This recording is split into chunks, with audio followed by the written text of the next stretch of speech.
Olá, meus irmãos, sejamos todos muito bem-vindos ao nosso momento de estudo da doutrina espírita para começar o dia de hoje. E a nossa mensagem hoje vai ser acerca da reflexão da segunda questão de O Livro dos Espíritos. Kardec pergunta assim à espiritualidade: que se deve entender por infinito? O Espírito da Verdade responde: o que não tem começo nem fim, o desconhecido. Tudo o que é desconhecido é infinito.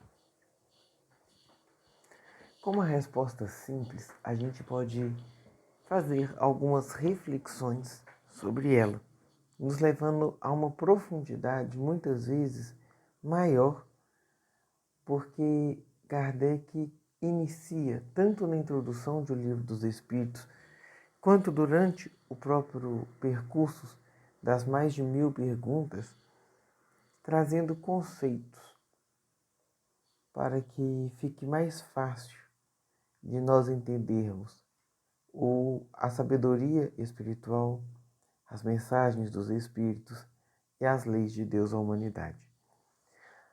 O homem sempre tem uma dificuldade de lidar com a sua finitude. Por vezes quer ser Deus, outros momentos não crendo de uma maneira mais arraigada na existência de uma vida após a morte, considera que apenas a existência corporal é a vida e tem essa certa crise, né, por considerar-se finito frente a Deus. E aí a gente vai começar refletindo que os Espíritos respondem aqui que tudo o que é desconhecido é infinito. Então, quando a gente quer romper com a falsa ideia do infinito, os Espíritos nos respondem, em outras palavras, que precisamos estudar, mergulharmos acerca das vivências espirituais, entendermos a espiritualidade. Porém, por mais que nos debrucemos sobre esse assunto, nunca atingiremos o seu cume, nunca atingiremos 100% desse conhecimento. E isso nos ajuda a ter uma melhor relação com Deus, um aprofundamento, mas também entendermos que a nossa finitude nos leva a compreender melhor a infinitude do Pai. Por que é que Deus então é infinito? Porque maior que seja a intimidade que nós temos com Ele, por maior que seja essa relação de confiança que devemos travar com Ele, Ele ainda é, acima de tudo isso, Deus. Nós não conseguimos atingir toda a sua perfeição, todas as suas características, entendermos a amplitude de tudo isso. Como também não conseguimos entender 100% a totalidade de sua criação.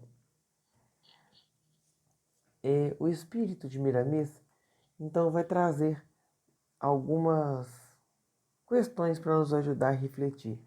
E ele fala assim: o infinito, como que desconhecido para todos nós, é a casa de Deus, cujas divisões escapam aos nossos sentidos, mesmo os mais apurados. Falar do infinito para a gente é muito difícil porque falta palavras. O nosso linguajar ele é muito simples, ele é muito pobre para falar de algo que é tão grande e que nós não temos como comparar para conhecer. Nós não temos um sinônimo para infinito. Nós temos uma ideia, uma abstração sobre o infinito. E ele continua assim: compete a nós outros darmos as mãos em todas as faixas da existência e alistarmos-nos na escola do Senhor sem perda de tempo, sem desprezar o espaço a nós oferecido por misericórdia do Criador. Isso vem completar a questão da questão que o desconhecido é infinito. Então, busquemos juntos nos alistarmos nessa escola do Senhor, na escola da vida, e buscarmos entender aquilo que nos cabe, aquilo que temos condições de aprender, aquilo que temos condições de mudar. E aí nós vamos rompendo com as barreiras que podem nos afastar de Deus, sabendo que nós ainda não temos condições de compreender toda a sua grandeza. Que um dia estaremos próximo disso quando formos espíritos perfeitos, espíritos puros, felizes. Porém, ninguém caminha esse caminho de progresso sozinho. Por isso que Miramês coloca, alistarmos-nos, somos todos nós juntos. Isso vai entrar em sintonia com a lei de sociedade que mais para frente a gente vai estudar. E aí Miramês continua que basta pensarmos que o perfeito nada faz sem o timbre da sua perfeição, para crermos que tudo se encontra onde deve estar e onde a vontade do Senhor desejar. Isso é porque frente ao infinito, frente à pluralidade dos mundos habitados, que mais para frente a gente também vai estudar, muitas vezes nós só entendemos que estamos no lugar errado, que as nossas provas estão difíceis. Se Deus é infinito e se eu, enquanto espírito, sou imortal, Deus poderia estar me conduzindo ou me colocando em condições ou em mundos mais ou menos adiantados. E aqui o Espírito da Verdade já fala que infinita também é a sabedoria e a inteligência de Deus. Então nós estamos no lugar certo. Ele é perfeito. Se nós não entendemos a sua vontade, é devido à pequenez de nossa alma, mas nem por isso ele deixa de ser perfeito. E o infinito é infinito para nós. Para Deus é o lar onde vibra o amor e onde o perfume exalante é a alegria na sua pureza singular. Então, a ideia de infinito que para nós incomoda, para Deus é sua habitação. Se nós temos a ideia do infinito em Deus, nós já temos um pouquinho mais de condição de entendermos seu amor, de entendermos a pureza dessa alegria em Deus e de Deus, mas esse perfume exalante é a sua criação. Então nós vamos também conseguir identificar a ação de Deus em cada coisa que nós temos, em cada circunstância que nós temos vivido.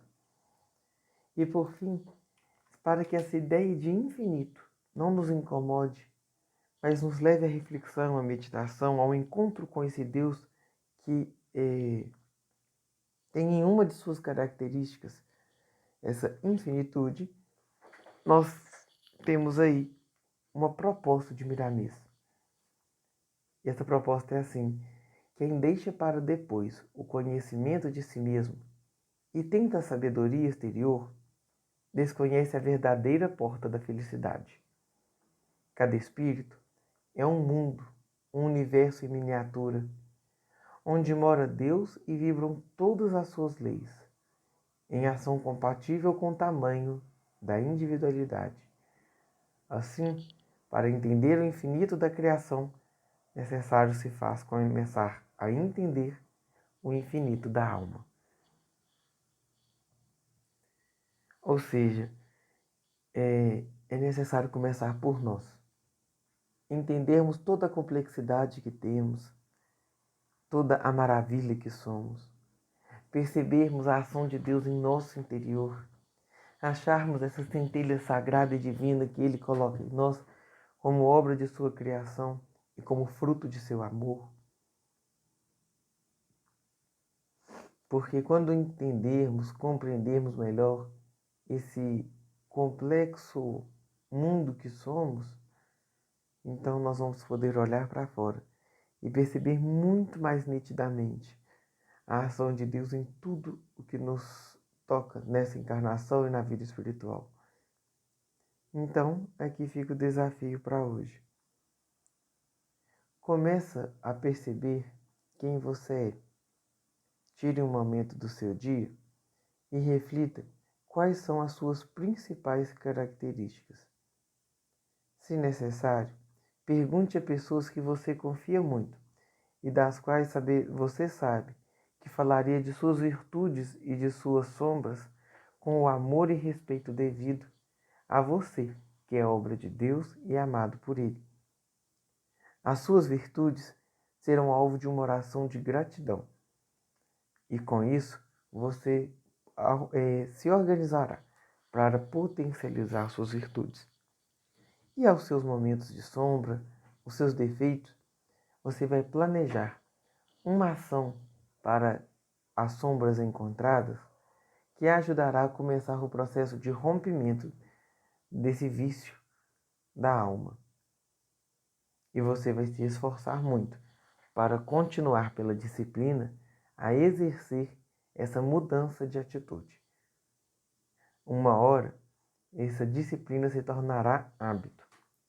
E do hábito, você romperá as trevas da alma.